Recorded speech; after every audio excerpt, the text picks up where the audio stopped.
Libtards and gentlemen, during Barack Hussein Obama's recent joint address to Congress, he told a tall tale about one Otto Raddatz and the circumstances surrounding his death. Here's what Hussein Obama's teleprompter said. One man from Illinois lost his coverage in the middle of chemotherapy because his insurer found that he hadn't reported gallstones that he didn't even know about. They delayed his treatment and he died because of it. Translation, the insurance company killed him. Now, Hussein Obama cited this before. He's used this case before in editorials. I remember back in August in the New York Slimes. The old gray lady, he was beating that dead horse over there, but this is utter BS, but I don't see Katie Couric and her ratings-challenged evening snooze program calling out Obama and his supporters on this. Here are the facts from sworn testimony by Otto's sister. Otto began more chemotherapy for purposes of preparing him for a stem cell transplant. In the midst of his chemo treatments, Otto received a phone call and letter from Fortis Insurance Company, evil Fortis Insurance Company, stating his insurance was canceled. It was rescinded all the way back to the effective date of August 7, 2004. This meant none of his cancer treatments would be covered. Most importantly, he would not be able to receive the stem cell transplant needed to save his life. My brother only had a very small window of time in which to have the stem cell transplant. He needed to be scheduled within the next 3 to 4 weeks.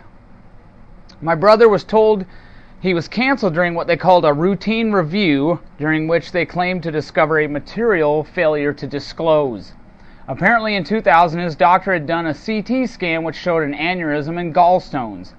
My brother was never told of either one of these conditions, nor was he ever treated for them, and he never reported any symptoms for them either. After months of preparation, the stem cell transplant could not be scheduled.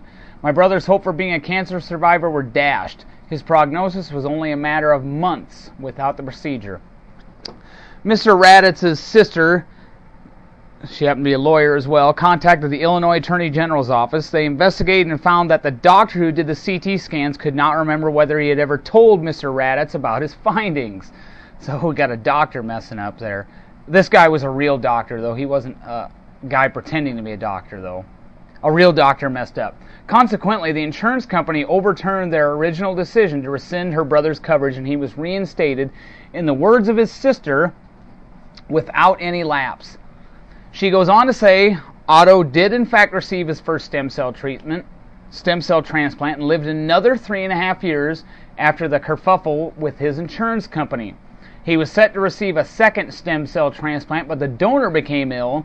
It was not able to be done, and he died on January 6th, 2009. Now, and as I said, Hussein Obama's beat this dead horse a couple times, and how many people don't know about that? How many libtards heard that and said, oh, by golly, that's another nail in the insurance company's coffin. They killed this man.